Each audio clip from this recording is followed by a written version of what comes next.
광야 40년의 역사, 모세 80세부터 120세까지, 주전 1446년에서 1406년, 횃불언약 636년에서 676년, 주전 1446년 6월절 다음 날인 1월 15일, 애굽인들이 모든 장자들을 장사하며 극심한 슬픔 중에 호곡하고 있던 때, 이스라엘 백성은 그들의 목전에서 손을 쳐들고 의기양양하게 출애굽하였습니다.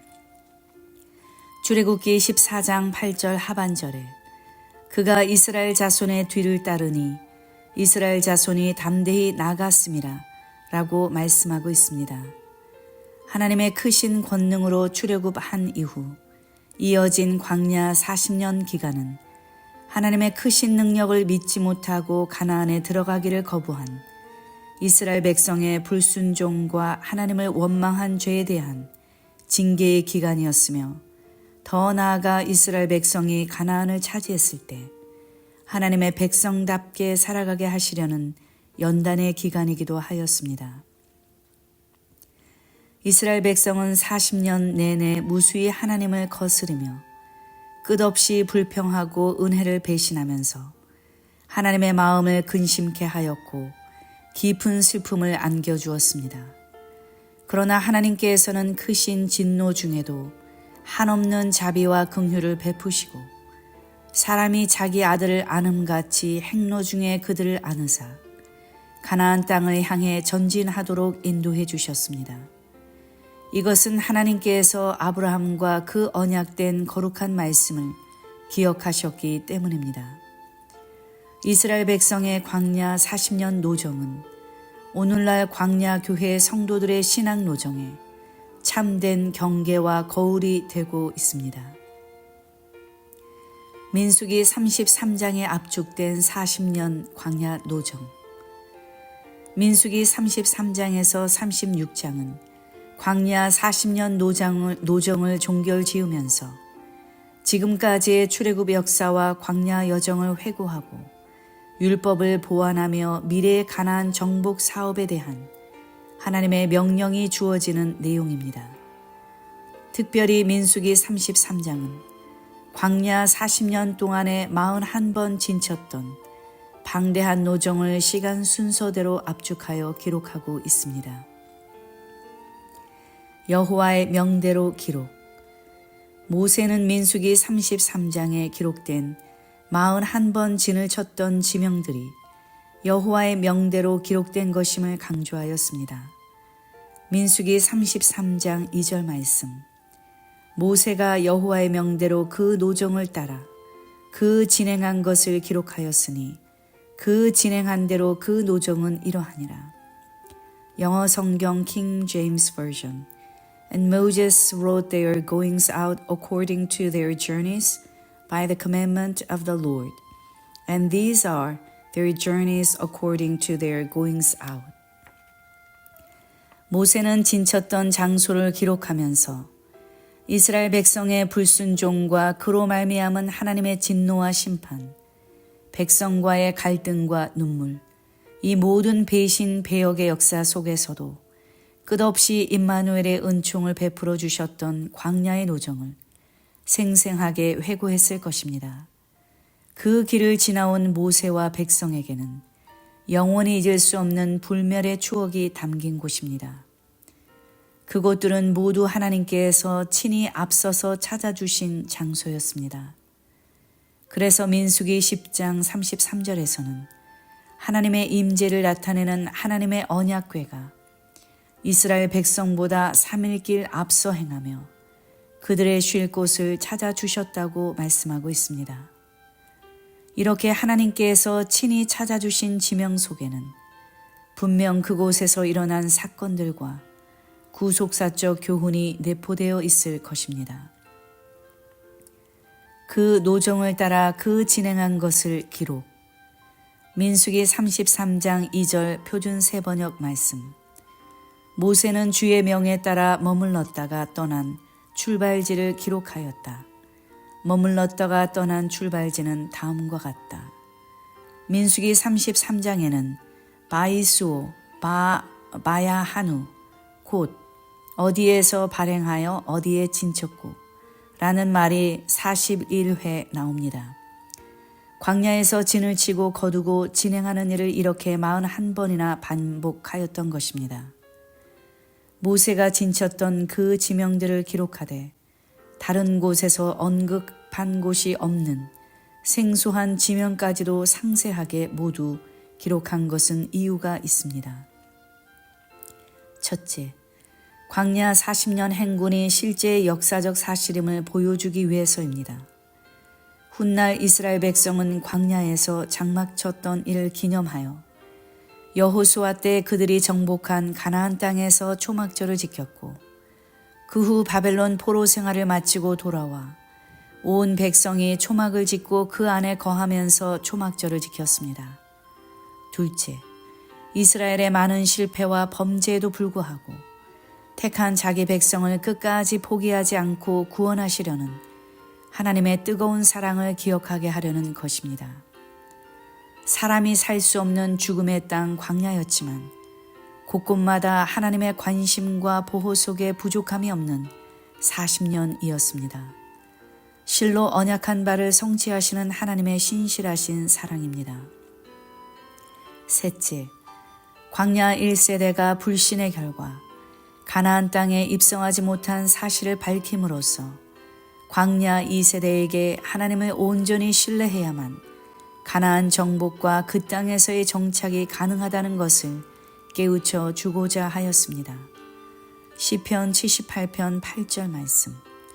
그 열조 곧 완고하고 패역하여 그 마음이 정직하지 못하며 그 심령은 하나님께 충성치 아니한 세대와 같지 않게 하려 하심이로다. 성막을 중심한 이스라엘의 진. 이스라엘 백성은 400년간 애굽에서 종살이를 했지만 하나님께서는 그들을 하나님의 군대로 거듭나게 하셨습니다.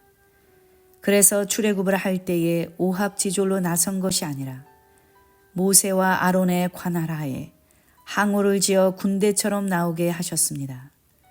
광야를 진행할 때에도 진을 편성하여 행군하게 하셨습니다. 진의 사전적 의미는 군사들의 대우를 배치한 것인데 히브리어로 마하네로서 군인들의 야영, 천막이란 뜻입니다. 진의 가장 중심에는 하나님의 성막이 세워져 있고 이 성막을 중심하여 동서남북 사방으로 레위 지파가 진을 쳤습니다. 동편에는 모세와 아론과 아론의 자손, 서편에는 게르손 자손, 남편에는 고핫의 자손, 북편에는 무라리 자손이 진을 쳤습니다. 그 주위를 이스라엘 12지파가 동서남북 각각 3지파씩 대우를 형성하여 진을 쳤습니다. 이처럼 이스라엘 백성은 하나님을 진 가운데 모시고 모세에게 명하신 대로 다 준행하여 진을 치기도 하고 진행하기도 했습니다. 진을 친 횟수 42회.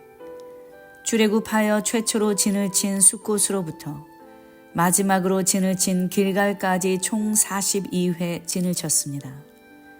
광야에서 42회 진을 친 장소를 지도를 통해서 볼 때 크게 5과정으로 나누어짐을 알 수 있습니다.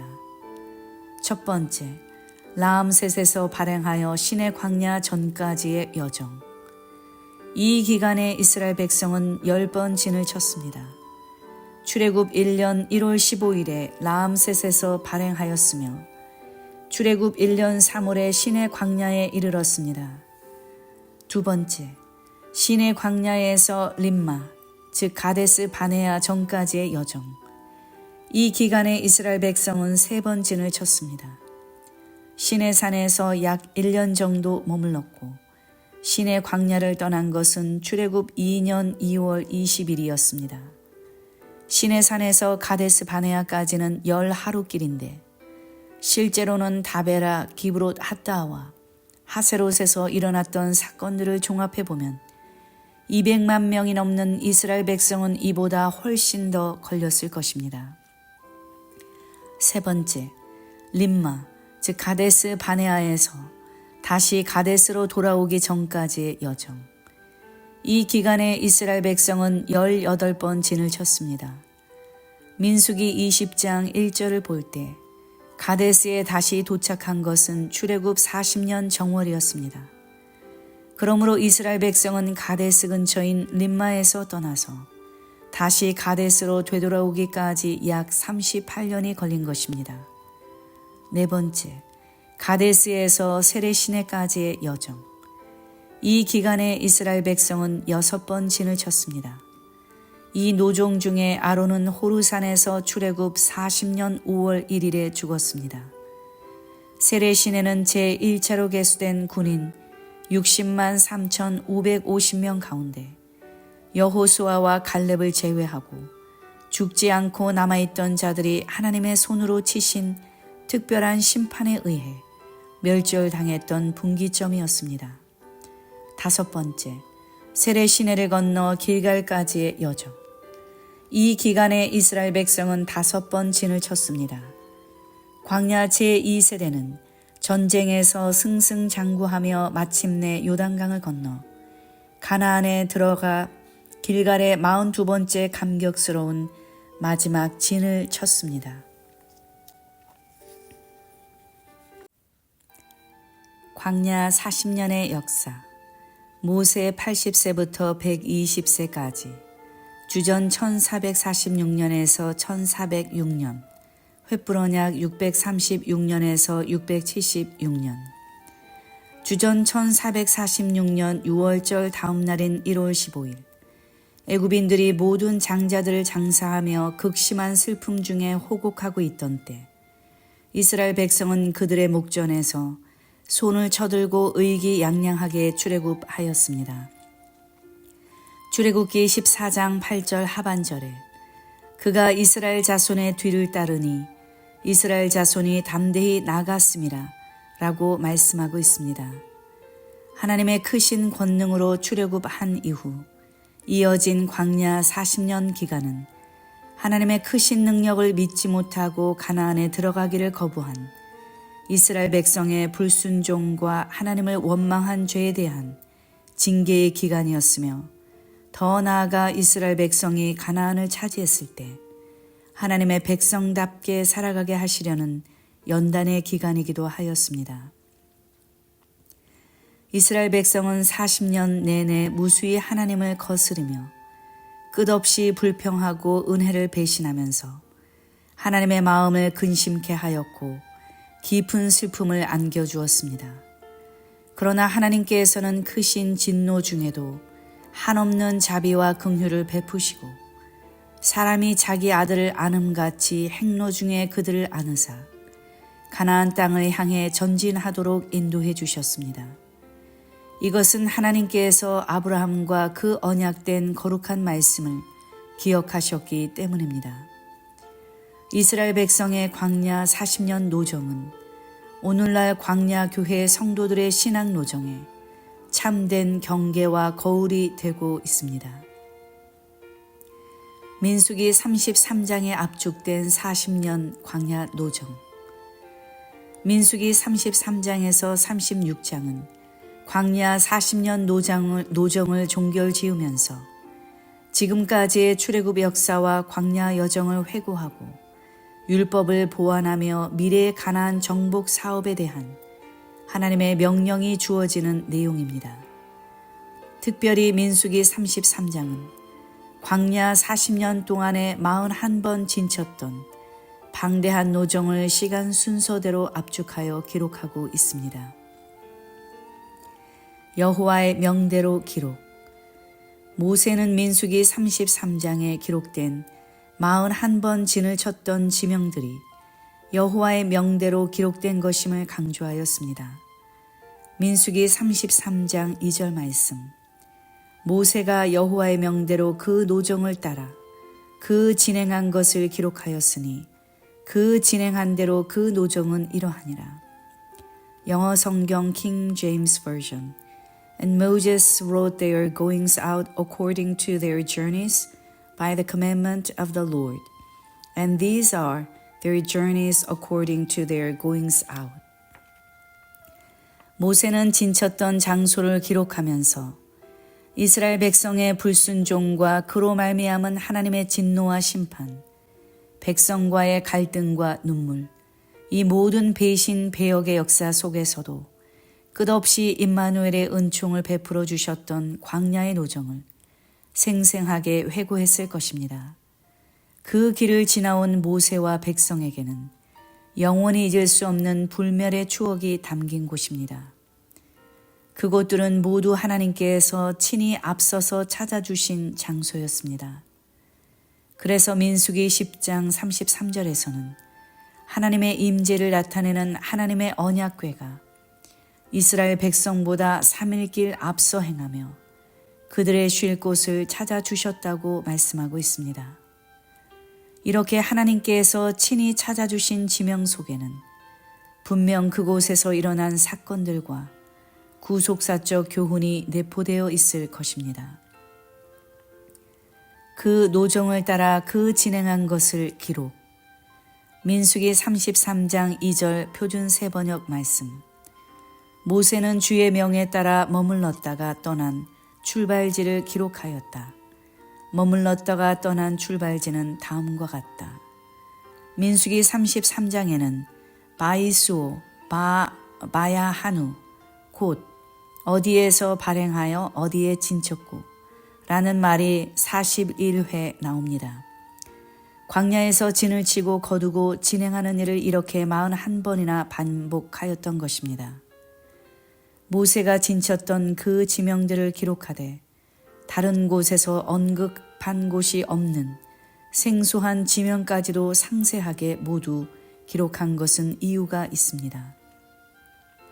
첫째, 광야 40년 행군이 실제 역사적 사실임을 보여주기 위해서입니다. 훗날 이스라엘 백성은 광야에서 장막 쳤던 이를 기념하여 여호수아 때 그들이 정복한 가나안 땅에서 초막절을 지켰고 그 후 바벨론 포로 생활을 마치고 돌아와 온 백성이 초막을 짓고 그 안에 거하면서 초막절을 지켰습니다. 둘째, 이스라엘의 많은 실패와 범죄에도 불구하고 택한 자기 백성을 끝까지 포기하지 않고 구원하시려는 하나님의 뜨거운 사랑을 기억하게 하려는 것입니다. 사람이 살 수 없는 죽음의 땅 광야였지만 곳곳마다 하나님의 관심과 보호 속에 부족함이 없는 40년이었습니다. 실로 언약한 바를 성취하시는 하나님의 신실하신 사랑입니다. 셋째, 광야 1세대가 불신의 결과 가나안 땅에 입성하지 못한 사실을 밝힘으로써 광야 2세대에게 하나님을 온전히 신뢰해야만 가나안 정복과 그 땅에서의 정착이 가능하다는 것을 깨우쳐 주고자 하였습니다. 시편 78편 8절 말씀. 그 열조 곧 완고하고 패역하여 그 마음이 정직하지 못하며 그 심령은 하나님께 충성치 아니한 세대와 같지 않게 하려 하심이로다. 성막을 중심한 이스라엘의 진. 이스라엘 백성은 400년간 애굽에서 종살이를 했지만 하나님께서는 그들을 하나님의 군대로 거듭나게 하셨습니다. 그래서 출애굽을 할 때에 오합지졸로 나선 것이 아니라 모세와 아론의 관할하에 항우를 지어 군대처럼 나오게 하셨습니다. 광야를 진행할 때에도 진을 편성하여 행군하게 하셨습니다. 진의 사전적 의미는 군사들의 대우를 배치한 것인데 히브리어로 마하네로서 군인들의 야영, 천막이란 뜻입니다. 진의 가장 중심에는 하나님의 성막이 세워져 있고 이 성막을 중심하여 동서남북 사방으로 레위 지파가 진을 쳤습니다. 동편에는 모세와 아론과 아론의 자손, 서편에는 게르손 자손, 남편에는 고하스의 자손, 북편에는 무라리 자손이 진을 쳤습니다. 그 주위를 이스라엘 12지파가 동서남북 각각 3지파씩 대우를 형성하여 진을 쳤습니다. 이처럼 이스라엘 백성은 하나님을 진 가운데 모시고 모세에게 명하신 대로 다 준행하여 진을 치기도 하고 진행하기도 했습니다. 진을 친 횟수 42회. 출애굽하여 최초로 진을 친 숫곳으로부터 마지막으로 진을 친 길갈까지 총 42회 진을 쳤습니다. 광야에서 42회 진을 친 장소를 지도를 통해서 볼 때 크게 5과정으로 나누어짐을 알 수 있습니다. 첫 번째, 라암셋에서 발행하여 시내 광야 전까지의 여정. 이 기간에 이스라엘 백성은 10번 진을 쳤습니다. 출애굽 1년 1월 15일에 라암셋에서 발행하였으며 출애굽 1년 3월에 시내 광야에 이르렀습니다. 두 번째, 시내 광야에서 림마, 즉 가데스 바네아 전까지의 여정. 이 기간에 이스라엘 백성은 3번 진을 쳤습니다. 시내산에서 약 1년 정도 머물렀고 시내 광야를 떠난 것은 출애굽 2년 2월 20일이었습니다. 시내산에서 가데스 바네아까지는 10하루길인데 실제로는 다베라, 기브롯 핫다와 하세롯에서 일어났던 사건들을 종합해보면 200만 명이 넘는 이스라엘 백성은 이보다 훨씬 더 걸렸을 것입니다.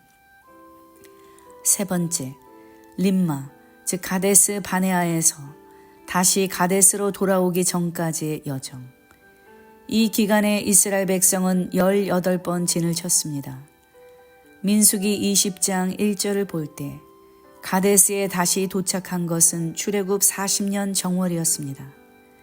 그러므로 이스라엘 백성은 가데스 근처인 림마에서 떠나서 다시 가데스로 되돌아오기까지 약 38년이 걸린 것입니다.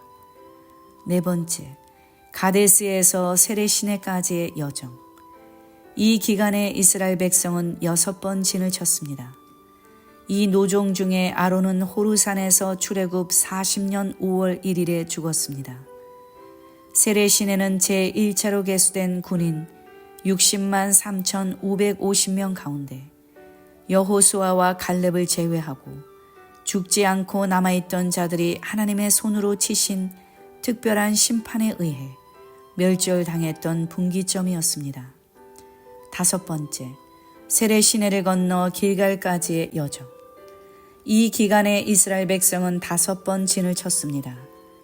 광야 제2세대는 전쟁에서 승승장구하며 마침내 요단강을 건너 가나안에 들어가 길갈의 42번째 감격스러운 마지막 진을 쳤습니다. 42번 진을 쳤던 장소. 첫 번째, 라암셋에서 발행하여 시내 광야 전까지의 여정. 이때는 주전 1446년 1월 15일에서 주전 1446년 3월. 이 기간에는 10번 진을 침. 라암셋에서 숫곳, 에담, 믹도랍, 마라, 엘림, 홍해가, 신광야, 돕과 알루스, 르비딤. 라암셋을 출발한 이스라엘 백성은 홍해를 건넌 후 신광야를 지나서 신의 광야에 도착하게 되었습니다. 라암셋은 라, 애굽의 태양신이 그를 창조했다라는 뜻으로 애굽의 삼각주의 동북부에 위치하였으며 이스라엘 백성이 거했던 고센 지역 내에 있었습니다. 이는 이스라엘 백성의 노동력을 강제로 동원하여 건립된 국고성으로서 오늘날의 타닛으로 알려져 있습니다. 숫곳은 제1차로 진을 친 장소입니다. 숫곳의 뜻은 오두막집들, 작은 양의 우리입니다. 그 어원은 담으로 막다, 뚜껑을 덮다라는 뜻의 사카크입니다. 숫곳은 애굽과 시나이 반도 사이에 위치한 곳으로 보통 애굽을 경유하는 사람들이 쉬어가는 중간 정거장 같은 곳이었습니다. 라암셋에서 동남쪽으로 52km 지점에 위치하고 있으며 요단강 동편 야복강 위쪽의 숫곳과는 다른 곳입니다. 이곳은 오늘날의 와디 투밀랏에 있는 텔 엘 마스쿠타로 알려져 있습니다. 이스라엘 백성은 라암셋에서 1월 15일에 발행하였습니다. 라암셋에서 52km 떨어진 곳이기 때문에 약 200만 명이 넘는 이스라엘 백성이 숫곳에 도착하기까지는 아마도 이틀 이상 걸렸을 것입니다. 라암셋에서 발행한 이스라엘 백성은 출애굽을 단행하였지만 앞으로 어떻게 될지 알 수 없는 불투명한 미래에 대한 두려움 속에서 숫곳으로 이동하였습니다. 하나님께서는 이스라엘 백성을 숫곳으로 인도하셔 마치 양의 우리에 들어간 것처럼 안전하게 보호해 주셨습니다. 예수님의 십자가 보혈로 구속받은 성도들도 천국을 향한 노정에서 오직 예수님 안에 거하기만 하면 절대적인 보호를 받을 수 있습니다. 이스라엘 백성은 숫곳에서 무교병을 먹었습니다. 무교병은 누룩이 섞이지 않은 떡으로 시간에 쫓겨 긴급한 상황에서 급히 만들어 먹었던 떡입니다. 누룩을 넣은 유교병은 누룩이 반죽을 발효시켜 부풀게 하므로 먹기 좋고 부드러운 떡이 되지만 무교병은 딱딱하여 먹기 힘들고 아무 맛도 없으며 소화하기 어렵습니다. 예수님께서는 바리새인과 사두개인들의 누룩을 주의하라 라고 말씀하시면서 바리새인과 사두개인들의 교훈과 외식이 누룩인 것을 깨우쳐 주셨습니다. 그러므로 누룩 없는 떡 무교병은 사람의 교훈이나 유전으로 오염되지 않은 순수한 하나님의 말씀과 그 말씀을 받은 성도의 신앙 지조를 상징합니다.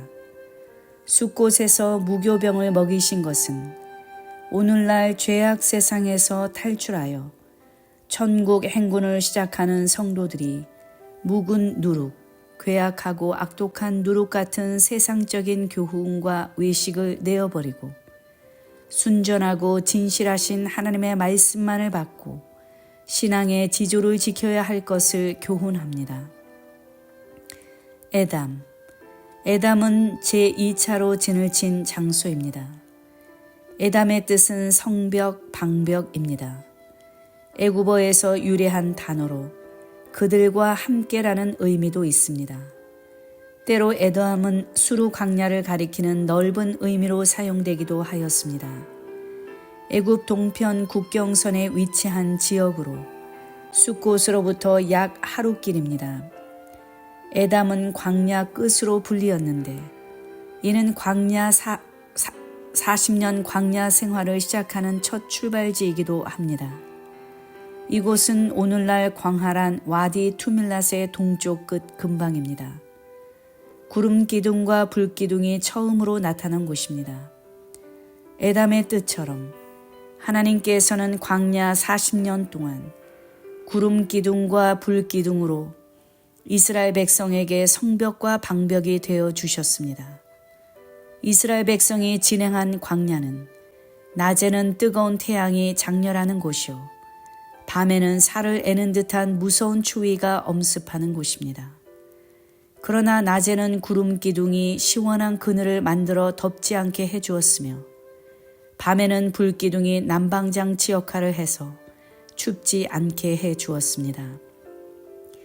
춥지도 덥지도 않은 일정한 날씨로 최고의 환경을 제공해 주신 것입니다. 그리고 불기둥이 이스라엘 백성의 행로를 대낮같이 밝혀주어 구덩이 땅이 많은 광야에서 단 한 번도 구덩이에 빠지지 않도록 보호해 주셨습니다. 실로 그것은 임마누엘 하나님의 보호와 사랑의 은총이었습니다. 구름 기둥과 불 기둥이 이스라엘을 앞서서 인도해 주었던 기간은 얼마나 될까요? 총 광야 생활은 5일이 부족한 40년이고 출애굽 이후 에담까지의 기간을 약 4일로 계산할 경우 구름 기둥과 불 기둥이 앞서서 행하신 기간은 40년에서 9일 정도 모자란 약 39년 11개월 21일 정도였을 것으로 추정됩니다. 구름 기둥과 불 기둥은 이스라엘 백성에게 어떤 방벽이었습니까? 첫째, 하나님께서 앞서 행하시는 방벽입니다. 구름이 성막에서 떠오르는 때에는 이스라엘 자손이 곧 진행하였고 구름이 머무는 곳에 이스라엘 자손이 진을 쳤으니 이스라엘 자손이 여호와의 명을 좇아 진행하였고 여호와의 명을 조차 진을 쳤으며 라고 말씀하신 대로 이스라엘 백성은 하나님께서 구름 기둥으로 앞서 이끄시는 대로 따라가기만 하면 되었던 것입니다. 둘째, 영원히 떠나지 않는 방벽입니다. 출애굽기 13장 22절에서 낮에는 구름 기둥, 밤에는 불 기둥이 백성 앞에서 떠나지 아니하니라 라고 말씀하고 있습니다. 여기 떠나지 아니하니라는 무쉬의 미완료형에 부정어 로가 붙은 것으로 구름 기둥과 불 기둥이 이스라엘 백성을 보호하기 위해 항상 떠나지 않는다는 것을 강조한 것입니다. 셋째, 절대 안전의 방벽입니다. 구름 기둥과 불 기둥은 이스라엘을 대적하는 원수의 세력들을 막아주는 든든한 방어벽이었습니다. 시편 105편 39절에서는 여호와께서 구름을 펴사 덮개를 삼으시고 밤에 불로 밝히셨으며 라고 말씀하고 있습니다. 여기 덮개를 삼으시고의 히브리어 마사크는 뚜껑을 덮어 철저히 가림으로 노출되지 않도록 한다 라는 뜻입니다. 하나님께서는 대적들이 이스라엘 백성 근처에 접근하지 못하도록 구름 기둥으로 철저히 차단하고 막아주셨던 것입니다. 그러므로 구름 기둥과 불 기둥이 있는 지역은 언제나 완벽한 성벽이요 완벽한 방벽입니다. 스가랴 2장 5절에 여호와의 말씀에 내가 그 사면에서 불성곽이 되며 그 가운데에서 영광이 되리라 라고 말씀하고 있습니다. 믹돌 앞. 믹돌 앞은 제3차로 진을 친 장소입니다. 믹돌의 뜻은 요새, 군사적 방어시설, 망대, 탑입니다. 강해지다, 중요하게 되다라는 뜻의 가달에서 유래하였습니다. 홍해를 건너기 전 홍해 북단 쪽에 있는 마을로 출애굽기 14장 2절에서는 바다와 믹돌 사이의 비하히롯 앞, 곧 바알스본 맞은편 바닷가라고 기록되어 있고 출애굽기 14장 9절에는 바알스본 맞은편 비하히롯 곁 해변 그 장막 친대라고 기록되어 있습니다. 믹돌은 200만 명이 넘는 이스라엘 백성이 진을 칠 수 있는 모래사장이 펼쳐진 해변이었습니다. 믹돌 해변의 남쪽 끝에는 산들이 있었습니다.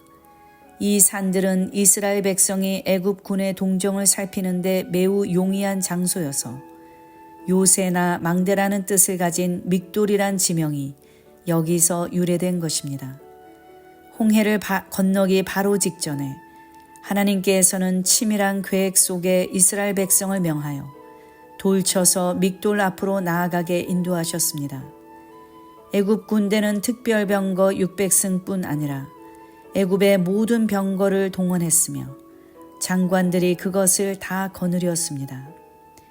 애굽 군대는 조직적인 지휘 체계를 갖춘 막강한 정예 부대였으나 이스라엘 백성은 아무런 군사 훈련도 받지 않고 무장도 하지 않았으므로 전쟁에서 승리한다는 것은 불가능한 일이었습니다.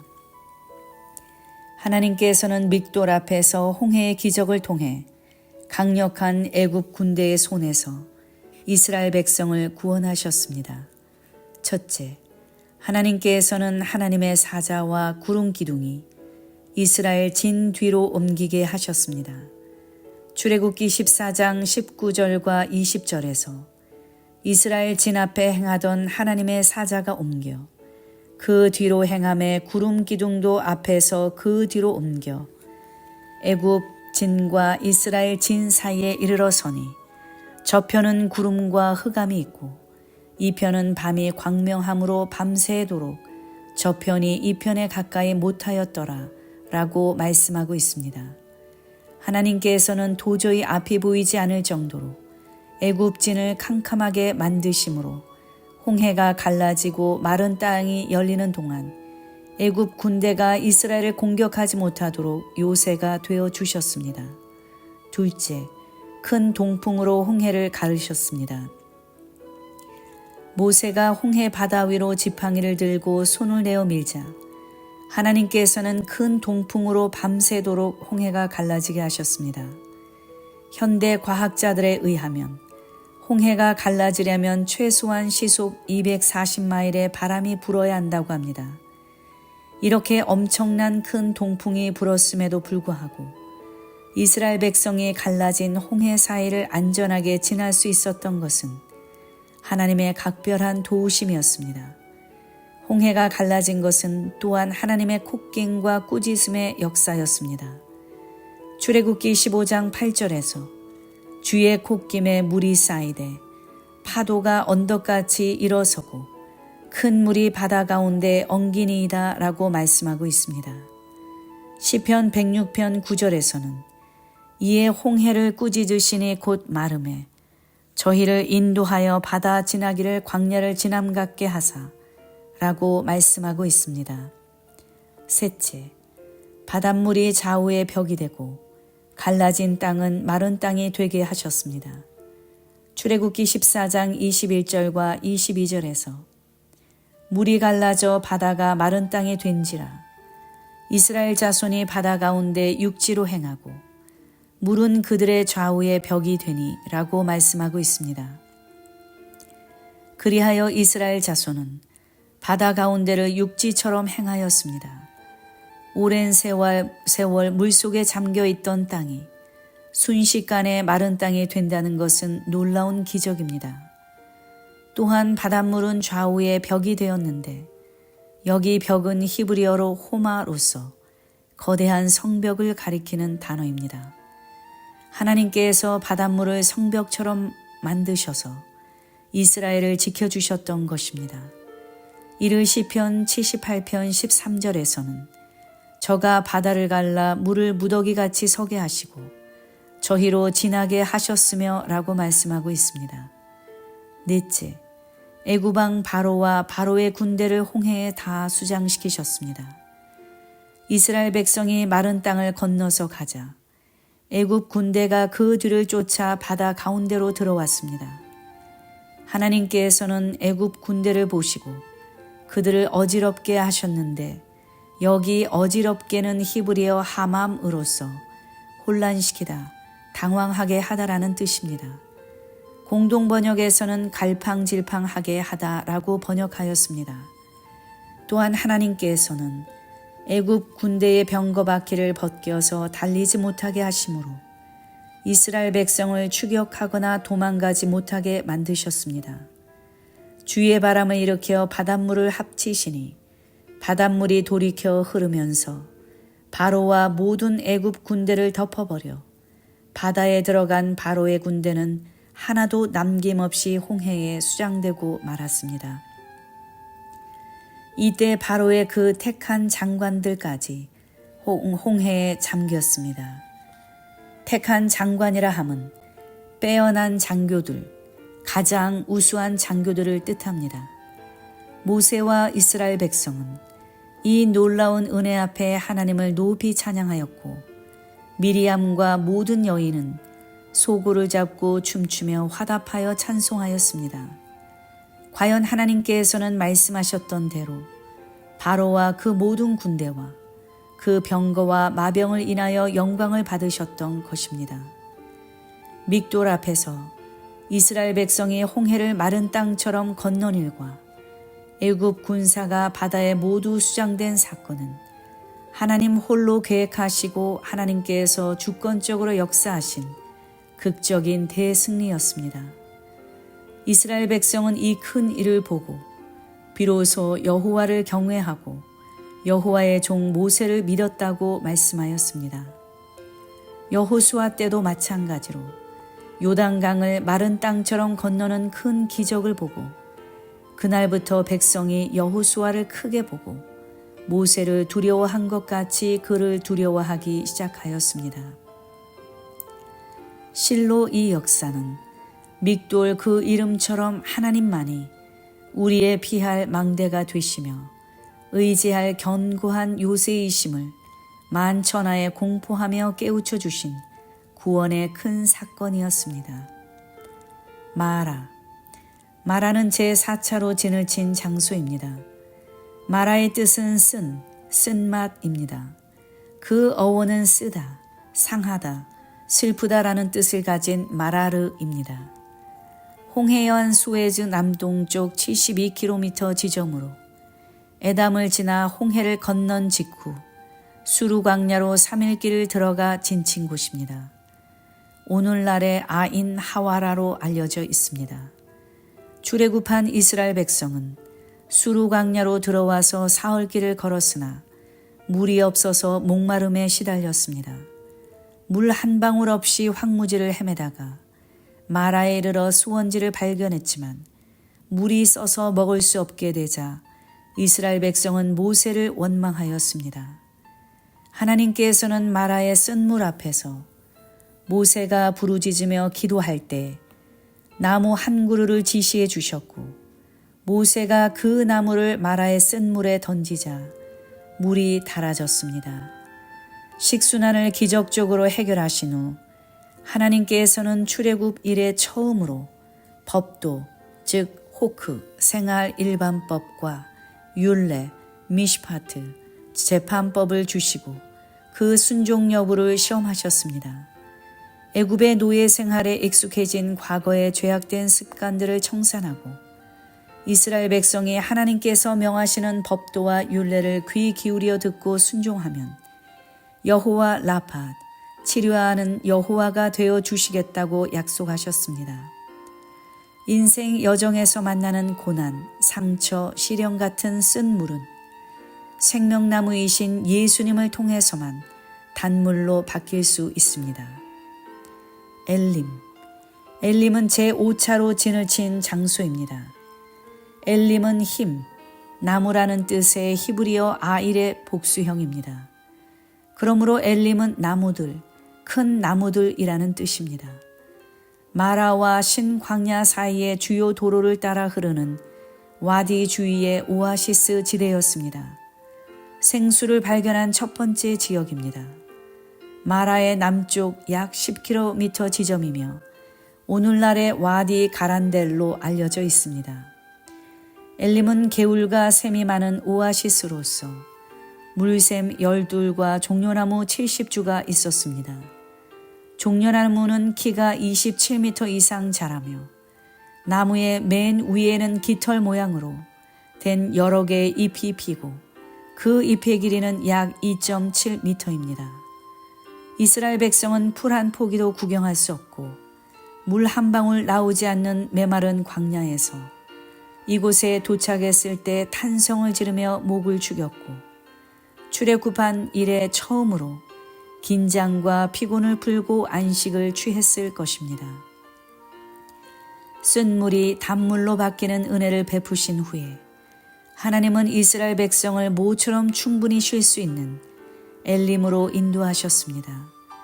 이것은 인생의 고난 속에서도 주님을 만나기만 하면 축복의 엘림이 기다리고 있다는 사실을 소망하게 합니다. 엘림에서 만난 물샘 12과 종려나무 70주는 모세가 인도한 이스라엘 12지파의 백성의 70장로, 예수님의 12제자와 70문도를 연상케 합니다. 예수님이 계신 참 교회는 물샘 12과 종려나무 70주가 무성한 오아시스가 되어 많은 사람에게 생명수를 공급해주는 쉼터입니다. 홍해가는 제6차로 진을 친 장소입니다. 홍해의 뜻은 갈대의 바다입니다. 홍해 옆에 있는 지역으로 엘림과 신광야 사이에 위치합니다.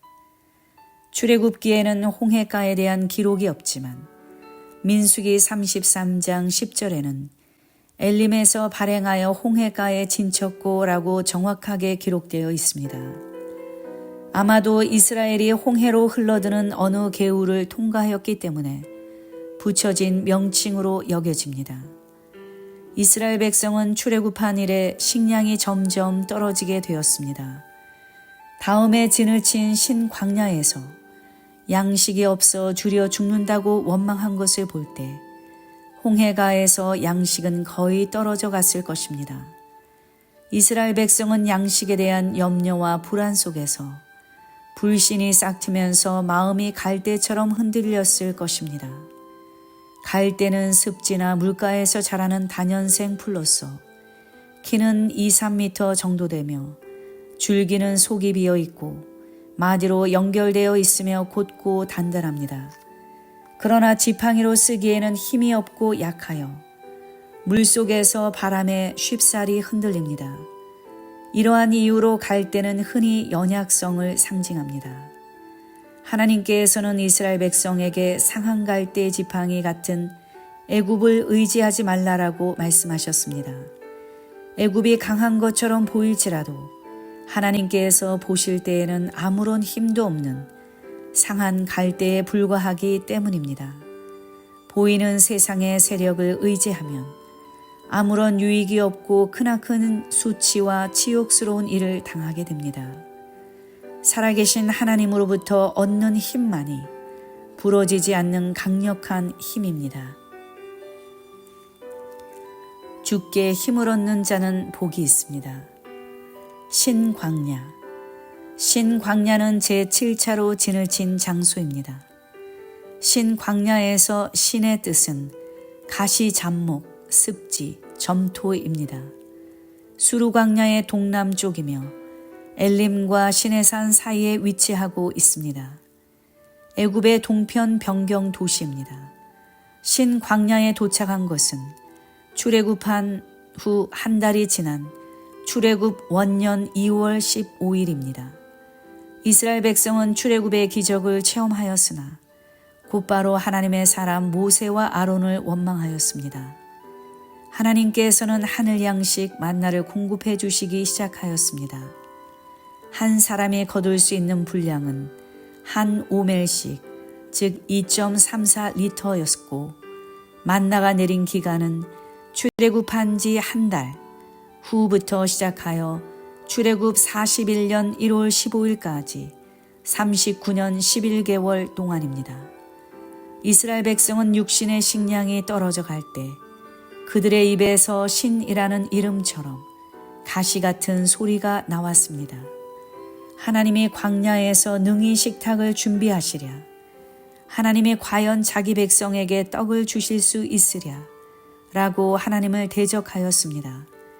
이를 듣고 노하신 하나님께서는 이스라엘 백성의 불신과 하나님을 의지하지 않는 것을 한탄하시며 궁창을 명하시며 하늘문을 여시고 만나를 주시되 복된 장마비처럼 그리고 하루도 빠짐없이 내려주셨습니다. 시편 기자는 이 만나를 가리켜 하늘 양식 그리고 권세 있는 자의 떡이라고 하였습니다. 가시는 본래 사람이나 짐승을 고통스럽게 하는 식물의 바늘처럼 뾰족하게 도단한 부분으로 영적으로는 심히 교만하고 완악하여 항상 하나님을 대적하고 타인에게 영육 간의 상처를 입히는 타락한 인생들을 가리킵니다. 하나님의 가슴을 찌르는 날카로운 가시 같은 원망 소리에도 불구하고 긍휼이 한이 없으신 하나님께서는 그들에게 만나를 내리시어 굶주림을 해결시켜 주시고 원망의 소리를 잠재우셨습니다. 예수 그리스도는 영육간 굶주림을 해결하여 주시는 신령한 만나이십니다. 돕가는 제8차로 진을 친 장소입니다. 돕가의 뜻은 공작석, 가축입니다. 공작석은 청록색 보석의 일종으로 장식물이나 화장품 원료의 명칭이기도 합니다. 그 어원은 치다, 두드리다, 내어몰다의 뜻을 가진 답파크입니다. 시내산에서 서북쪽으로 약 75km 지점에 위치하고 있습니다. 오늘날의 세라빗 엘 카딤으로 추정됩니다. 이곳은 만나가 내렸던 신광야를 떠나 처음 진을 친 곳입니다. 유명한 구리 광산이 있어 애굽 왕조가 이곳에서 구리를 채굴했습니다.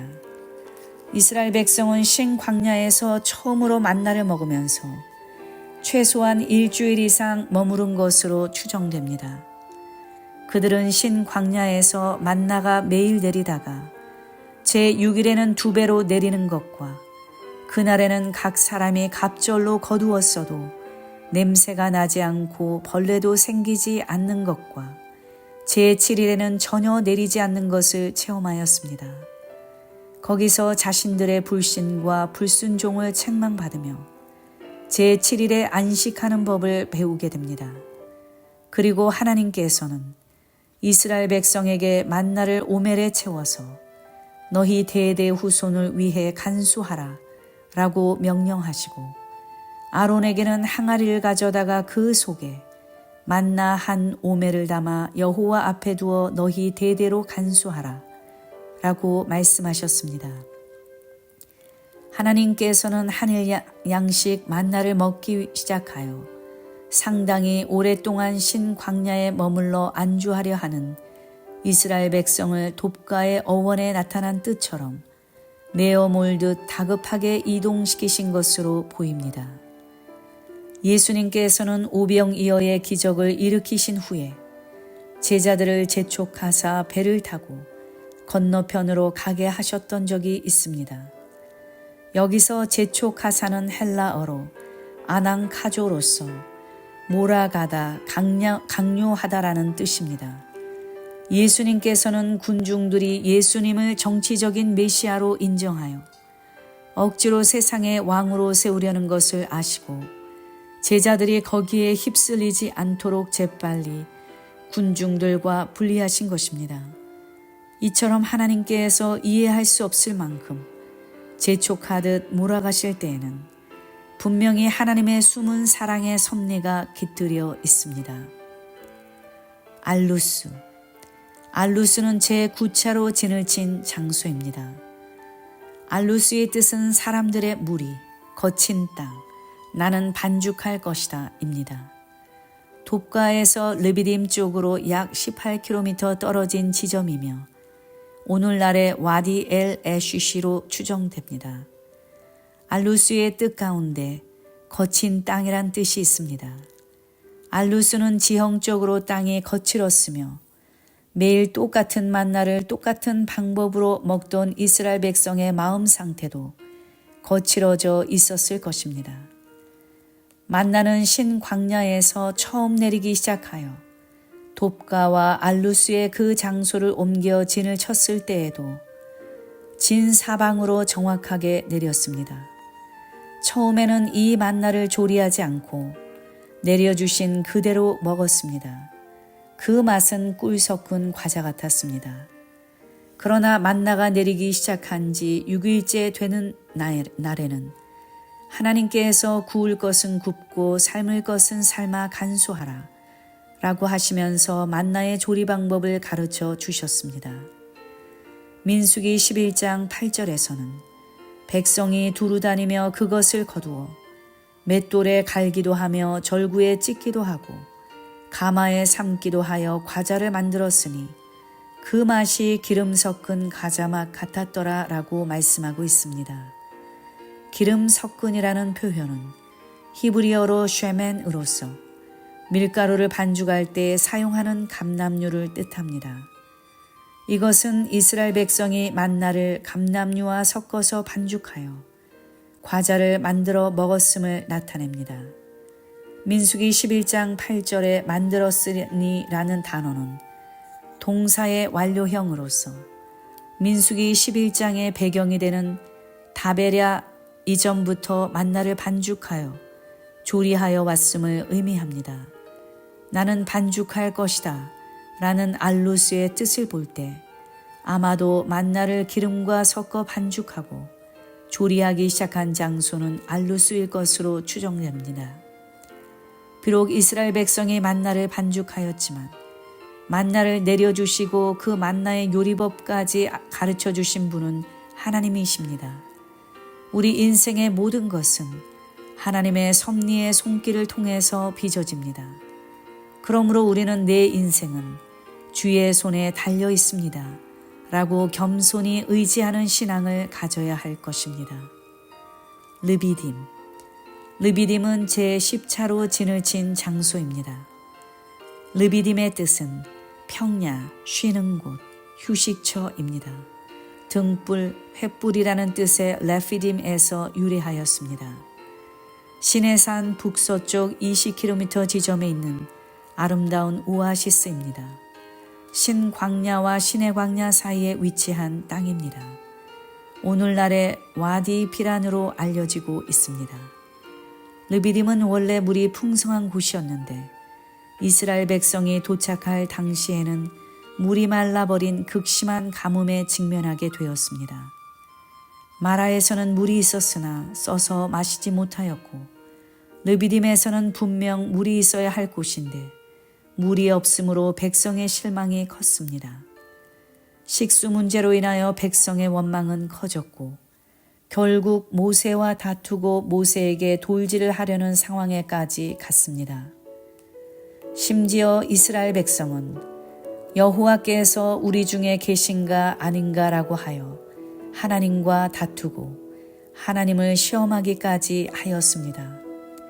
이렇게 다급한 상황에서 모세가 하나님께 부르짖으며 기도하자 하나님께서는 호렙산에 반석을 치라라고 명령하셨고 모세가 그대로 순종하여 반석을 치자 200만 명이 흡족하게 마실 수 있는 물이 쏟아져 나왔습니다. 이사야 48장 21절에서는 바위를 쪼개사 물로 솟아나게 하셨다고 말씀하고 있으며 시편 105편 41절에서는 반석을 가르신 즉 물이 흘러나서 마른 땅에 강같이 흘렀다고 말씀하셨으며 시편 78편 20절에서는 저가 반석을 쳐서 물을 내심에 시내가 넘쳤다고 말씀하셨습니다. 또한 시편 114편 8절에서는 저가 반석을 변하여 못이 되게 하시며 차돌로 샘물이 되게 하셨도다 라고 말씀하였고 신명기 8장 15절에서는 물을 굳은 반석에서 내셨다고 말씀하셨습니다. 모세는 이곳 르비딤의 이름을 마사와 무리바로 불렀습니다. 마사는 시험이라는 뜻이요 무리바는 다툼이라는 뜻입니다. 이 두 지명은 식수 문제로 모세와 다툼으로 하나님의 존재를 시험한 이스라엘 백성의 불신앙을 대대로 잊지 않게 하기 위해서 지어진 이름입니다.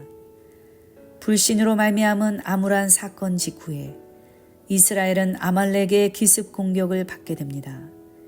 이때 모세는 손을 들고 기도하였고 아론과 훌이 그 손이 내려오지 않게 붙들어 줌으로써 하나님께서는 아말렉과의 전쟁에서 승리하도록 역사하셨습니다. 거기서 모세가 단을 쌓고 그 이름을 여호와 니시라고 불렀습니다. 또한 이곳에서는 모세의 장인 이드로의 제안으로 제덕이 겸전한 자를 1000부장, 100부장, 50부장, 10부장으로 세워 행정 조직을 갖추었습니다. 하나님을 원망함으로 말미암아 쉬는 곳, 휴식처라는 아름다운 땅 르비딤이 하나님을 시험하고 하나님과 다투는 어둡고 그늘진 곳이 되고 말았습니다. 하나님을 원망하는 악인들에게는 평강이 없습니다. 하나님을 시험하고 하나님과 다투었음에도 불구하고 긍휼이 풍성하신 하나님께서는 호렙산 반석에서 물이 나게 하시고 아말렉과의 전투에서도 승리할 수 있도록 은혜를 베풀어 주셨습니다. 진노 중에도 긍휼과 자비를 베풀어 주시는 하나님의 무궁하신 사랑을 볼 수 있습니다.